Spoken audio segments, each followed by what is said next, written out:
मतदारांना मी हेच आवाहन करेल की परतवाड्याचा सराफा बाजार कोणाच्या कारकिर्दीत लुटला गेला होता?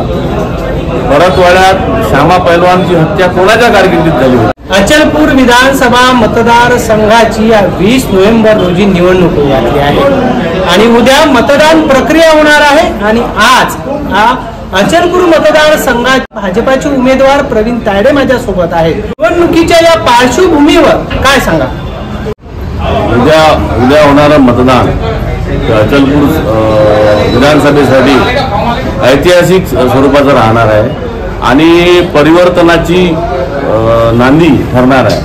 परिवर्तन अटळ आहे, परिवर्तन हे होणार आहे आणि भाजपाचा कमळ इथे फुलणार आहे। भारतीय जनता पार्टीच्या माध्यमातून निघालेली रॅली हे अचलपूर तालुक्यापुरती मर्यादित होती। अचलपूर तालुक्यापुरती मर्यादित असल्यामुळे आणि कालची जे आमदारांनी रॅली काढली त्याच्यात मोर्शीचे लोक होते, वरुडचे लोक होते।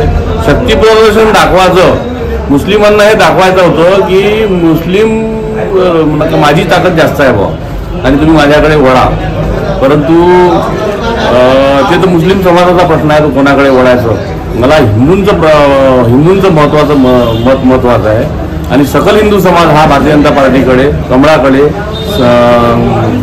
सुदृढपणे वळला आहे, याचा मला आनंद आहे। त्याच्या आपल्या चिठ्ठ्या वाटप आहे किंवा बूथवरचे जे नियोजन आहे त्या सगळ्या गोष्टी आज होईल आणि काही राहिलेल्या प्रत्यक्ष भेटी वगैरे ज्या आहेत म्हणजे राहिलेल्या भेटी आहेत त्या आपण घेण्याचा प्रयत्न नाही। आली गोष्ट नियोजन पूर्ण झालेलं आहे। आजचा दिवस हा मतदारांना मी हेच आवाहन करेल की परतवाड्याचा सराफा बाजार कोणाच्या कारकिर्दीत लुटला गेला होता? परतवाड्यात श्यामा पैलवानची हत्या कोणाच्या कारकिर्दीत झाली होती? परतवाड्या शहरात उद्योगधंदे आले नाही, कोणाच्या कारकिर्दीत आले नाही? परतवाड्याच्या अमरावती परतवाडा रोड रखडला, हा कोणाच्या कारकिर्दीत रखडला? परतवाड्याचा हिंदूंच्या मिरवणुकीवर दगडफेक झाली, कोणाच्या कारकिर्दीत झाली होती? परतवाड्यात घर दवाखाना नाही आहे, मेडिकल कॉलेज नाही आहे, परतवाड्यात अनेक गोष्टीपासून वंचित आहे, हे कोणाच्या कारकिर्दीत गेल्या 20 वर्षापासून रखडलेलं आहे। आणि शुद्ध मतदारांना मी आवाहन करेन या माध्यमातून, आपल्या चॅनलच्या माध्यमातून की या सर्व गोष्टीचं स्मरण करा। 1-1 रुपया मागणारा व्यक्ती आज करोडो रुपये वाटप करतोय पक्ष पैशाचं। 40-40 हजार रुपये, 30-30 हजार रुपये, 3-3 हजार रुपये, 4-4 हजार रुपये गठ्ठ्याप्रमाणे मतदान पैसे देतोय। हे कुठून पैसे आले याचं प्रत्येक मतदारांनी जर आत्मचिंतन केलं तर याचं उत्तर हे एकच देईल की आपल्याला परिवर्तन पाहिजे आणि परिवर्तन हे अटळ आहे।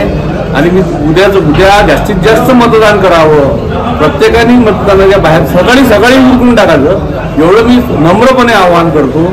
आणि आपल्या शहराच्या मतदारसंघाच्या खास करून व्यापाऱ्यांच्या,